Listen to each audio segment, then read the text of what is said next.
ఇద్దరు కొట్టుకుంటే గొడవలు, ఒక్కడే వచ్చి దాడి చేస్తే దాడి అనాలి, దండయాత్రలో అనాలి.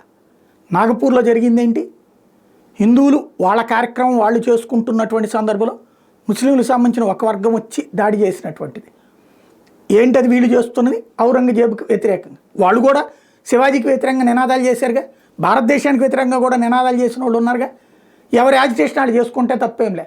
కానీ జరిగింది ఏంటది? రాళ్ల దాడి, హిందువుల ఆస్తుల ధ్వంసం, దగ్ధం. ఈ వ్యవహారానికి సంబంధించి కొత్త కొత్త విషయాలు వెలుగులోకి వస్తున్నాయి. ఎట్లయితే అందరూ కలిసి పార్కింగ్ చేసుకునే ప్రాంతంలో మైనార్టీలకు సంబంధించినటువంటి వాళ్ళు ఎవ్వరూ పార్కింగ్ చేయకపోవడం, ఆ తర్వాత వాహనాలు తగలబెట్టడం, అట్లాగే ఇళ్ళని టార్గెట్ చేసి హిందువులకు సంబంధించిన ఇళ్ళని ధ్వంసం చేయడం, దాడులు చేయడం. ఒక్క ముస్లిం ఇంటికి ఏం జరగల, హిందువుల ఇళ్ళకి మాత్రమే జరిగింది అక్కడ. దీంట్లో ఇంకొక కొత్త కోణం బయటపడింది ఏంటంటే, ఇలాగ రెచ్చగొట్టినటువంటి సోషల్ మీడియా పోస్టులన్నీ బంగ్లాదేశీ ఐపీ అడ్రస్సులతో వచ్చినాయి.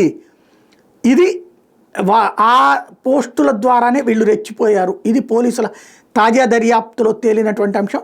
97 సోషల్ మీడియా అకౌంట్ల నుంచి అఫెన్సివ్ ఫాల్స్ రూమర్స్ ఐడెంటిఫై అయినాయి. 84 మంది ఇప్పటిదాకా ఈ దాడులకు పాల్పడ్డ వాళ్ళని అరెస్ట్ చేసిన సందర్భం బయటపడింది. ఏంటది అక్కడ జరిగినటువంటిది?